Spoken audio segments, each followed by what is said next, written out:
Good evening once again. We're working on rotation. Let us do the problems on this.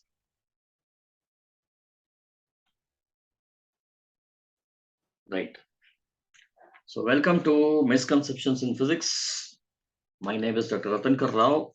I teach physics in an international school and my passion is teaching. So as a result of this, so whatever I have seen, the mistakes which students have done. So I'm just going through these mistakes and trying to help you out to understand where did you actually made a mistake and how to overcome it and what is the basic crux of the mistake. That's what we are looking at.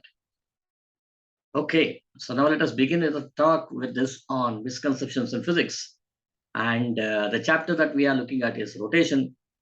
The kind of problems that I do is based on the queries that I get it from. Okay, some of these queries will be from JE main students, some of them would be from IBDP students. Of course, I do take tuitions for these students also. So as a result of it, I do get some questions and they show me like what kind of mistakes they are doing. And I just discuss these questions in detail. One question per day, okay, at 7 p.m. will be aired on YouTube. I think so far we have done around 98 videos, 2 more videos to be left out, and we are getting towards it. If you really like my video, do share and subscribe to my channel so that you can get more videos. The total target I have thought of is 1 year and 365 videos. Thank you. Now let us begin. So find the acceleration of the masses in a massive pulley. Okay. Now this problem is something like most of the students do solve in kinematics. And there's a pulley problem we usually say. This mission is called as an Atwoods mission. So what is an Atwoods mission? Atwoods mission is nothing but, so you have, oh my God, just a moment. I'm not connected this. I'm not able to see this. Okay.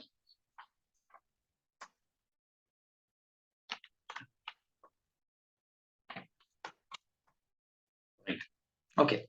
So Atwood's mission is nothing but it has a pulley connected with two masses like this. So one mass is higher, one mass is lower. So here he says in an Atwood's mission setup, two masses M and 2M are connected together with a string. So you have a string. So this mass is M, this mass is 2M. 2M. And then as shown below, the friction between the pulley and the string cannot be ignored. There is a friction here.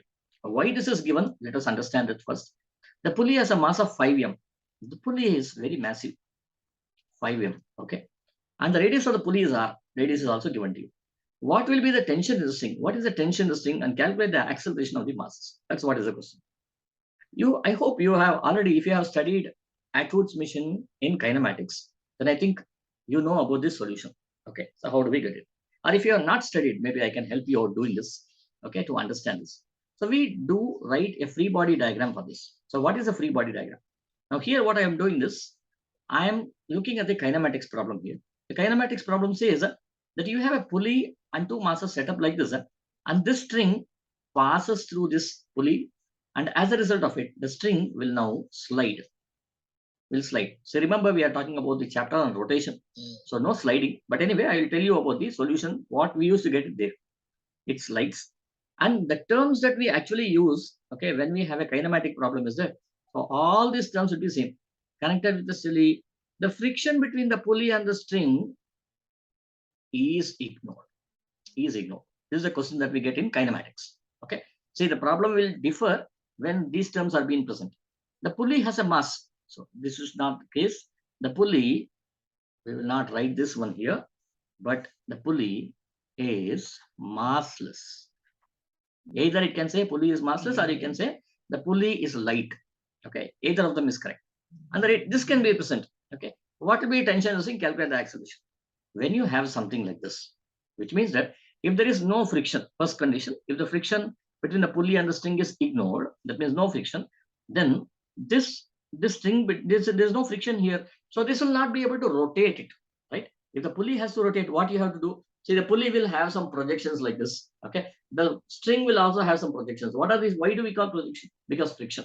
Okay. This friction will now try to move this pulley like this. So as a result of it, it can rotate like this. Okay. So let us assume that this is my pulley.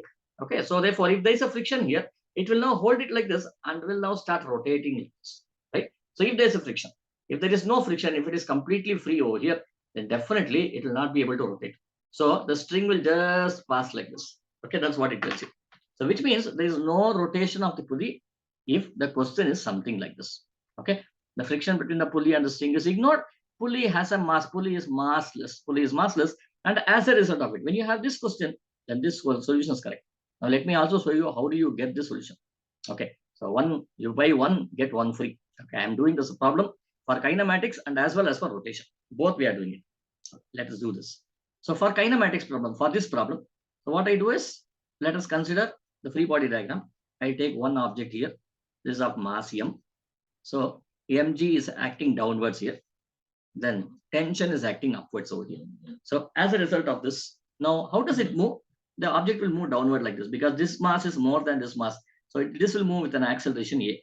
So as a result of this, now this, when this moves downwards, this will move upwards with an acceleration a. Same acceleration, right? Because this is a string which is not extending. It's an inextensible string, right? So therefore, this will also move upwards with an acceleration a because the length does not change.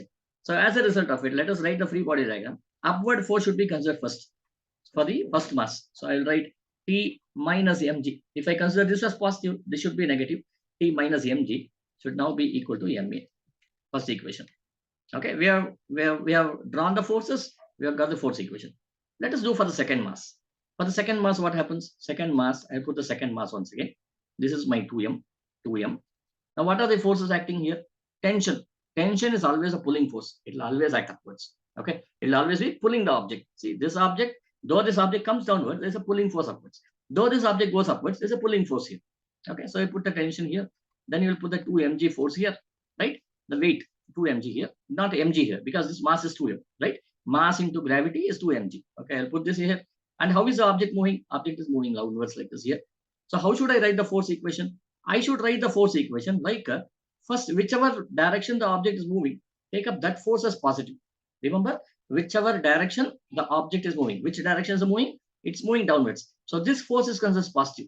So 2 mg minus, this force is opposite to this. I'll write 2a minus t. This should be equal to, what is the net force? 2m into a. Why 2m into a? Mass multiplied by acceleration. This mass is 2m. 2m multiplied by acceleration. We get this. Now this is my second equation. Now what should I do? I need to get the value of a. Okay. So towards it, so let me add 1 and 2 here. Let me add 1 and 2. When I add 1 and 2, what do we get? I get t minus mg plus 2 mg minus t should be equal to ma plus 2 ma, which is 3 times ma. So it is minus t and plus t goes away. So I get 2 mg minus mg is mg should now be equal to 3 ma. This m and this m goes away, which is a equal to g by 3. This one first principles. Okay. So this is what we get over here. A equal to g by 3. He has also got the right answer. Okay. But this answer is only for this problem. Okay. But if I remove this reading mark over here, okay, it is not for this problem. Okay. For kinematics, this is correct. But for rotation problem, it is incorrect. Okay. Now we have got this. Similarly, if I want to get tension, what should I do? I will substitute this value. T is equal to, now what will happen here is, let me write it down. T minus mg is equal to m into, I got the value of a, which is g by 3. I'll substitute this and thus I'll write this as mg plus mg by 3, which should now be equal to 4 mg by 3. Oh my God, I made a mistake. I think, yeah, it's 4 mg by 3. 4 mg by 3. 2m into m. Hey, how can it be 4 mg by 3? Just a minute. Let me find out what mistake I have done here. T minus mg should be equal to m into g by 3.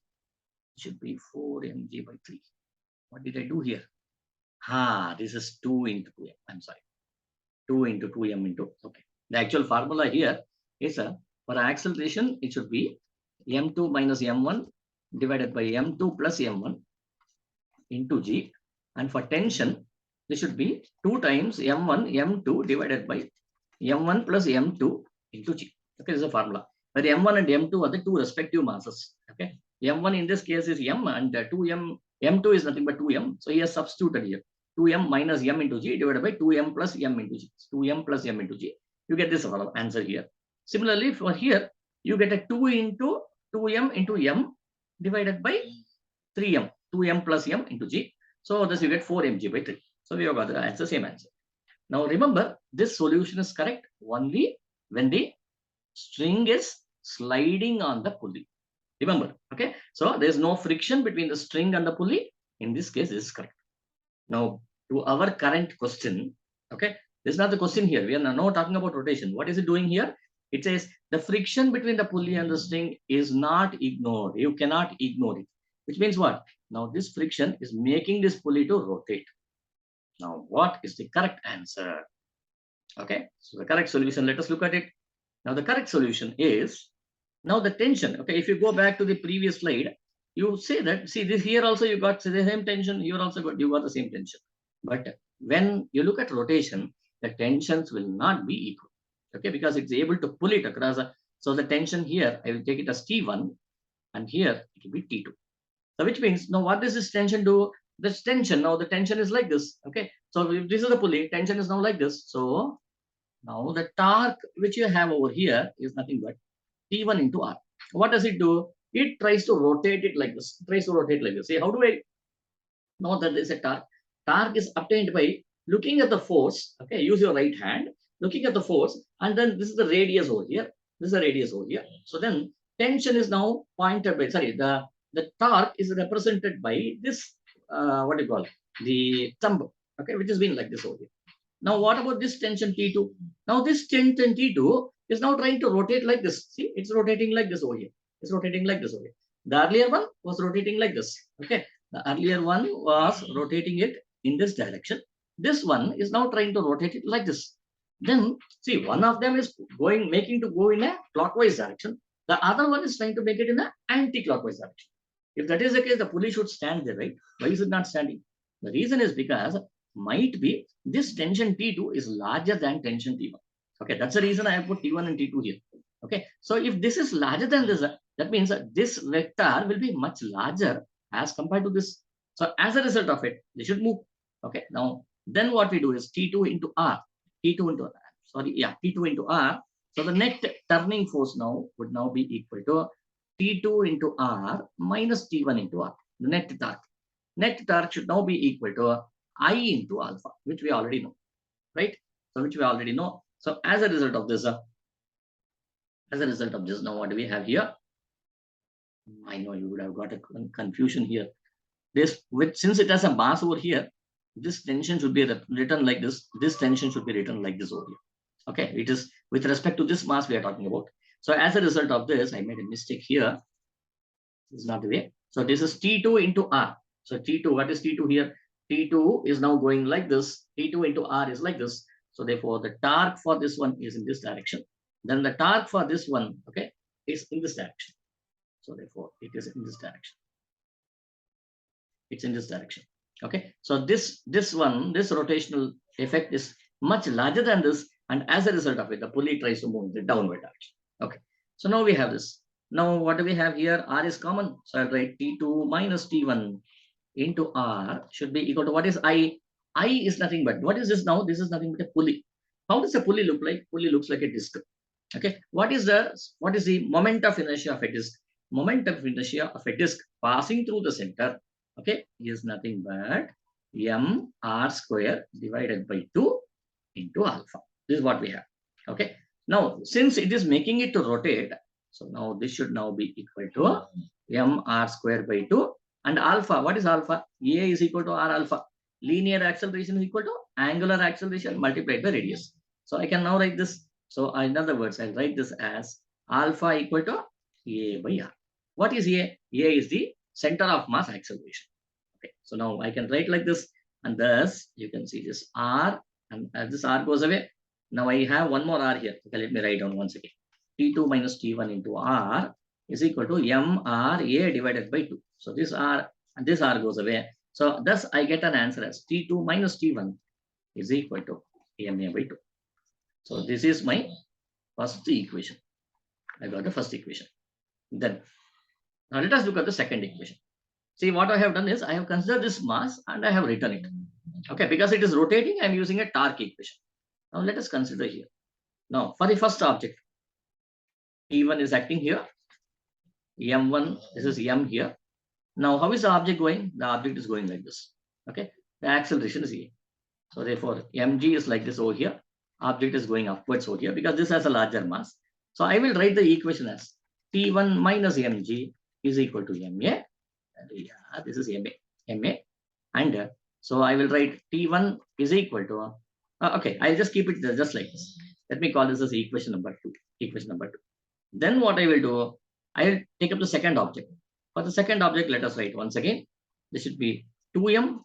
So this should be 2mg here. This should be T2. Now, how is the object going? The object is going downwards with an acceleration e. So therefore, now what will I do? I will write this as 2mg minus T2 is equal to 2m. This is my equation 3. Now what do I need? We need to just add up everything. Okay, 1 plus 2 plus 3. When I do this, 1 plus 2 plus 3.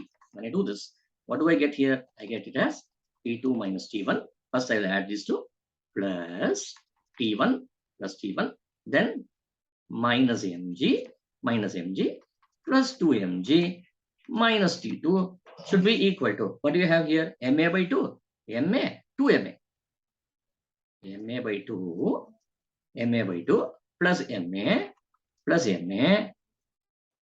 Are we doing it correctly? Yes. We are doing a mistake over here. What is the mistake? We made a mistake here. When I say this moment of inertia is m into r square divided by 2. Agreed. But what is that m here? This is 5m here. Okay. We make small mistakes here. We should be very careful. Right? Okay. Good that I identified it. 5ma by 2. 5ma, because it just 5m is the mass of the pulley. Okay, that's why I substituted that. 5ma by 2 plus ma. Where is this ma? Where did I miss that? ma plus 2ma plus 2m. Okay, I don't have much space anyway. T2 minus T1. So T2 plus T2 minus T2 minus T1 plus T1 goes in.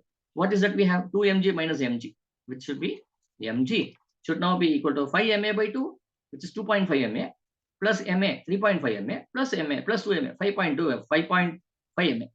Mg should now be equal to 5.5 ma, and this m and m goes away. So your value of A will now be equal to G divided by 5.5. Okay, I hope you understood about the acceleration. Now we need to get the tension also. How do I get a tension? Just give me a moment. I have to introduce a new slide.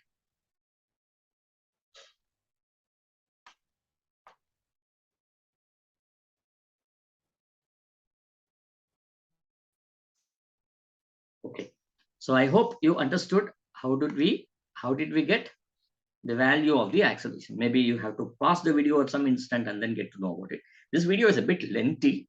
The reason is because I am discussing both the problems. Okay, so kinematics and as well as the rotation part. Okay, now let us see what we have got. Now what is that we've been asked? What will be the tension in this thing? Which tension? Now there are two tensions here. One is tension T1, the other one is tension T2. Now what should we do? Now what is the expression for tension T1? The mathematical expression T1 minus mg equal to m into E. Okay, let us write down. T1 minus mg is equal to m into A. And we already got an expression for A. What is that? G divided by 5.5. G divided by 5.5. Now T1 minus mg is equal to so much.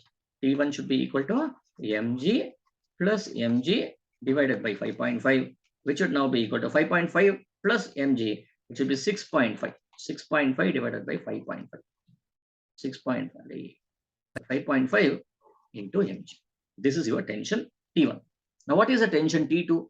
Tension T2, let us see what is the expression for tension T2. 2mg minus T2 equal to 2ma.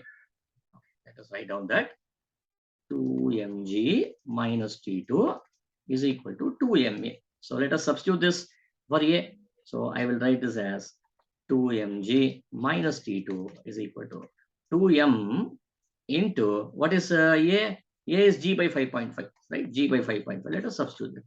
G by 5.5. G by 5.5. So T2 should now be equal to 2mg into 1 minus 1 by 5.5, which should now be equal to what? 2mg into 4.5 by 5.5. This is the answer for tension. Now, have we got everything? We got everything here, right? So therefore, see, in case of rotation, whenever we say the pulley is rotating, then what have we learned? We have learned that in addition to the FBD for the first mass, second mass, we also need to draw the FBD for the third mass. Why third mass? Because this pulley has a mass only, right? So it definitely has a mass. If it has a mass, then you need to proceed it like this. I hope you have understood this concept clearly. If not, please go back to your textbooks, understand what is moment of inertia. We have also already done several problems on moment of inertia. I hope this should not be a difficulty for you. Okay, so look at how do you solve problems using rotation, and then, okay, why should the pulley rotate? That's why we say, okay, rotation is a total sum of all sorts of concepts that you learn in mechanics. Okay, in IITs, the most important chapter that one has to look into is the chapter on rotation. Chapter on rotation is not at all easier thing. Okay, so one needs to look into detail about how to solve problems on this. If you like this video, do share and subscribe to my channel, which would really be a lot of appreciation for me, and I'll continue to more number of videos similar to it. Some of them have written back to me saying that they want some problems based on calculus. Okay, some of them have asked me to write some problems on vectors. So let us see. Okay, so the question that many of them have written is, can you do some problems, okay, using calculus? And is calculus the only way, or can we also solve the same problem using algebraic methods? I'd be happy to do some problems like this, wherein I'm able to solve the same problem, okay, using calculus and as well as the algebraic method, a trigonometric method. But unfortunately, this could be understood only by students who knew anything about calculus. Okay, if somebody from 9th or 10th grade looks into it, I have many students who are from 9th and 10th grade, this might not be helpful. Okay, so as a result of it, maybe I'll collect a set of problems related to calculus, and then I will do such kinds of problems in a separate channel. So that might be useful because it might not go along with the misconceptions here. The interest here is not to give a complete tutorial on physics, but instead to look at where generally students make a mistake, commit a mistake, and then rectify, or look at why did they make a mistake, what concept they have not understood here, okay, and when can they apply this concept. That's what we are looking at. Okay, so as a result of it, this is stepped up. So thank you, friends, for watching this video. Though a bit lengthy, I hope this was useful. So we'll see a few more videos on rotations in the next few days. Thank you.